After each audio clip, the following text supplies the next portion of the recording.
Ето тия 3 турби ги напълних точно за 25 минути. Вижте къде се намираме до алеята, минават хора и си хвърлят боклуците в горичката. Давайте добър пример.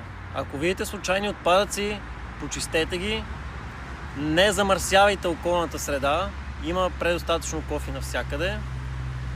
Последвайте ме и нека да заразим повече хора с добрия пример да поддържаме чисто. Може да подкрепите страницата ми в платформата Buy Me a Coffee, линк в описанието на профила ми. И накрая, разбира се, изхвърлихме стъклото там, където му е мястото.